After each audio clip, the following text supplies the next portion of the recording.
በአዲስ አበባ የአፍሪካ ረጅሙ ሕንፃ ተጀመረ። እግር የያዙት የአዲስ አበባ ሕንፃዎች። አዲስ አበባ ባለፉት 5-6 ዓመታት በተለይ ተለውጣለች። አንዳንዶች የአዲስ አበባ ለውጥ በመልክ ብቻ የተደረገ ነው ሲሉ ይደመጣሉ። ነዋሪዎቹ በኑሮ እድገት እየተጎሳቆሉ፣ ነገር ግን ከተማዋ ደግሞ በሚያስገርም ሁኔታ እየተለወጠች ያለች ስለመሆኑ ይነገራል። የከተማዋ እድገትና ውበት በተጎሳቆሉ ሕፃናት መካከል የቆመ የሀብታም ልጅ ይመስላል ይባልለታል። ሁሉም የክልል ከተሞች እሷን ለመምሰል ቢጥሩም ተደምረው እንኳን አዲስ አበባ ላይ የሚደርሱ አይደሉም። አዲስ አበባ ብቻዋን ሕንፃዎቹ እርስ በርስ እያወዳደረች በመጓዝ ላይ ቀጥላለች። እድገቷ ጤነኛ አይደለም፣ የ70 ቢሊዮን የሚቆጠር ገንዘብ የሥራ ዕድል አልፈጠረምም ይባላል። ገቢ መልሶ አላመጣም የሚሉ ክሶችም ቢቀርቡባትም አዲስ አበባ ግን አሁንም ቀጥላለች። በየቀኑ ግዙፍ የህንፃ ፕሮጀክቶች ይጀመራሉ። ከሰሞኑ ብቻ 2 ግዙፍ ፕሮጀክቶች አዲስ አበባ ላይ ለመጀመር እንቅስቃሴ ተጀምሯል። አንደኛው አዲስ አበባ ቱሞሮ እና የጎተራ ስፍራ ተነስቶ ቦታው ላይ ለማልማት የተባለው ግዙፍ የኢኮኖሚ ዞን ሲሆን በቢሊዮን ዶላር ተመድቦለታል። ከዚህ በተጨማሪ ከሰሞኑ አዲስ አበባ ላይ ሌላ የግንባታ መረጃ ተሰምቷል። ይህም ከሳራ የአፍሪካ ሀገራት ደቡብ አፍሪካን ጨምሮ ካሉ ህንፃዎች ለሚበልጥ ግዙፍ ህንፃ እንደሆነ ተነግሯል። ህንፃው አዲስ አበባ ሜክሲኮ አቅራቢያ ይገነባል ተብሏል። ይህ ህንፃ በኢትዮጵያ ኤሌክትሪክ ኃይል የሚገነባ ሲሆን 445 ሚሊዮን ዶላር ተመድቦለታል። በአሁኑ ሰዓት የአዲስ አበባን ረጅም ህንፃ ሪካርድ የያዘ የኢትዮጵያ ንግድ ባንክ ዋና መስሪያ ቤት 119 ሜትር ርዝማኔ ያለው የተባለ ሲለ አዲስ አበባ ረጅም ህንፃዎች ከተማዋን እናያለን።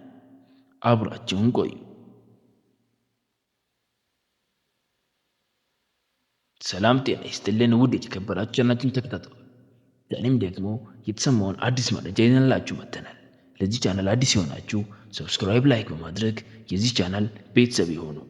አዲስ አበባ ፈርሳ የተገነባች ዘመናት የማይነቃነቁ የሚመስሉ አፈራማ ቀይ ያላቸው የቆርቆሮ ቤቶች በልታ በካሳንቺስ በ4 ኪሎ እና አካባቢያ በሌሎች ያረጁ የአዲስ አበባ አካባቢዎች ፈርሰው የኮሪደር ልማት ተተክሎባቸዋል። አካባቢዎቹ የእግረኛና የመናፈሻ ቦታ ለመሆን በቅተዋል። ነዋሪዎቹ ወደ ተለያዩ አካባቢዎች ተወስደዋል። መንደሮቹ ፈርሶ በምትካቸው ረጃጅም ህንፃዎች ለሆቴሎች፣ ለቢሮዎች እና ሌሎች አገልግሎቶች እየተገነቡ ይገኛሉ። እነዚህ ግንባታዎች የከተማዋን ገጽታ እየቀየሩ ቢሆንም ረጅም ጊዜ የኖሩበትን ያደጉበትን ሰፈር ለሚለቁ ቤተሰቦች ግን አስቸጋሪ ሁኔታ እንደፈጠሩ ጥርጥር የለው። መንግስትም ከተማዋን የሚገነባው እንዲህ ነው በሚል ገፍቶ የጫካ ፕሮጀክት በሚል ልካን ተተራራ ታኮ እየተሰራ ያለው ፕሮጀክት ገና ብዙ መንደሮች እንደነሱ ሊያደርጉ ይችላሉ ተብሎ ይጠበቃል። በቅርቡ ጎተራ ሰፈር ሊነሳና አዲስ ቱሞሮ የተባለው ሌላ ቅንጡ የኢኮኖሚ ዞን ግንባታ እንደሚጀመር ሪፖርተር ከቀናት በፊት አስነብቧል። አሁን ደግሞ የኢትዮጵያ ኤሌክትሪክ ኃይል ከሳራ በታች ትልቁን ህንፃ ሊገነባ ነው ብለዋል። የኢትዮጵያ ኤሌክትሪክ ኃይል ያስገነባል የተባለው ዋና መስሪያ ቤት ህንፃ 197800 ካሬ ሜትር ስፋት ያለው ሲሆን 320 በ27.5 ሜትር እርዝመት እንዲሁም 62 ፎቅ ይኖረዋልም ተብሏል። በዚህም በአሁኑ ወቅት በኢትዮጵያ ትልቁን የንግድ ባንክ ግን የ29.7 ሜትር እና የ52 ወለል ህንፃ በብዛት መጠን የሚበልጥ ይሆናል። የሜክሲኮ አደባባይ አቅራቢያ በቂርቆስ ክፍለ ከተማ ሊገነባ የታቀደ ህንፃም 445 ሚሊዮን ዶላር ተመድቦለት ፕሮጀክቱ ቀደም ብሎ የታቀደ ሲሆን በገንዘብና በሎጂስቲክስ ችግሮች ምክንያት ቆሞ ቆይቷል። አሁን ላይ ግን የኢትዮጵያ ኤሌክትሪክ ኃይል ድጋሚ ለግንባታው ጨረታን አውጥቷል። ምናልባትም ሌሎች ህንፃዎች በመገንባት ልምድ ያላቸው የቻይና ድርጅቶች ጨረታውን አሸንፈው ወደ ግንባታ ይገባሉ ተብሎም ይጠበቃል። ከዚህ አንፃር በተጨማሪ ሌሎች ባንኮችና በድርጅቶች የተሰሩ ያሉ ሰማይ ጠቀስ ህንፃዎችም አሉ። አዲስ አበባ መልኳ ጎልቶ ወጥቷል። ከመንገዶች እስከ መብራቶች፣ ከአትክልት ስፍራ እስከ መዝናኛ ላይ ይማርካል። በተለይ በሁለት ዙር እየተካሄደ የሚገኘው የኮሪደር ልማት ከተማዋን ሙሉ ለሙሉ በሚባል መልኩ ለውጧል። ወንዞችንም ቢሆኑ እየጠሩ ይገኛሉ። የኮሪደር ልማት ያልደረሰባቸው ከተማዋ ዳርዳሮች ቢኖሩም አብዛኛው የከተማ ክልል ግን በመብራት ተንቆጥቁጧል። በምሽት መብራት የመብራት ግዴታ ስላለባቸው ከተማዋ ፈክታ ትታያለች። በቀንም ቢሆን የከተማዋ ሕንፃዎች በተመሳሳይ ቀለም እንዲቀቡ የከተማዋ ውበት ጨምሯል። ይህ የከተማ ውበት ጽዳት ግን እንዲህ የመጣ አይደለም። በቢሊዮን የሚቆጠር ገንዘብ ፈሶበታል። አንዳንዶች የከተማዋ ውበት በነዋሪዎች ኑሮ ላይ አይታይም ይላሉ። የሆነ ግን የከተማዋ ግንባታውን ልማቱንም አፋጥነውታል። አሁንም የቢሊዮን ዶላር ፕሮጀክት እንደቀጠሉ ነው። ወንዞች ሳይቀሩ እንደ አዲስ አበባ የተገነቡ ነው።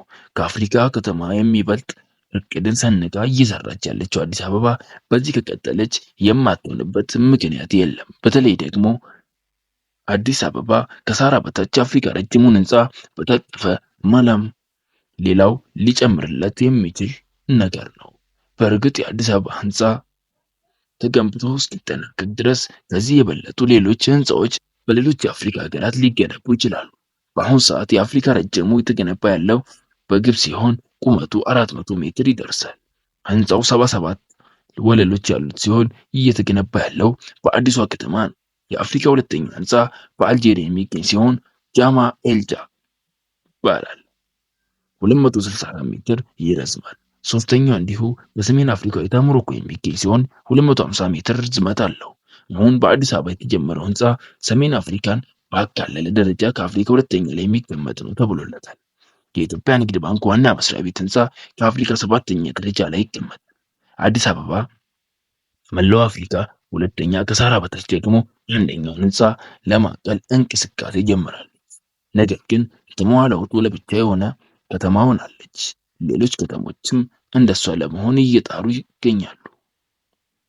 እስከ 7 ሚሊዮን ነዋሪዎች ይኖሩባታል ተብላ የምትታመነው አዲስ አበባ ከፍተኛ ፍልሰት የምታስተናግድ ሆናለች። በተለይ በሌሎች አካባቢዎች ያሉ የጸጥታ ችግሮች አዲስ አበባ ላይ እንድትበላ አድርጓታል።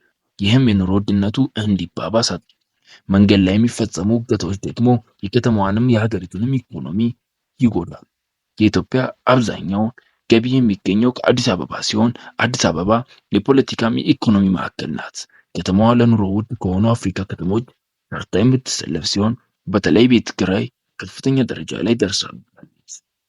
ከተማዋም በመንግስት የቤት ኪራይ ዋጋ ንረት ለመቆጣጠር ስትጥር ቢያንስም የሚቻል ሆኖ አይታይም። አዲስ አበባ ለውጧ የሚያስገርም ርቀት ለማየት ብቻ ሳይሆን ለነዋሪዎቿም ጭምር በየቀኑ እንግዳ ናት። አዲስ አበባ በዚህ የልማት እንቅስቃሴ ውስጥ ቅርሶቿን በሚመለከት ብዙ ሲባል ቆይቷል። እንደሚታወቀው አዲስ አበባ በበርካታ ቅርሶች ያላት ከተማ ናት። የአዲስ አበባ ቅርሶች በዘመን ተከፋፍሎ የሚታይ ሲሆን ለሺህ ዓመታት የቆየ ቅርሶች መገኛም መሆኗ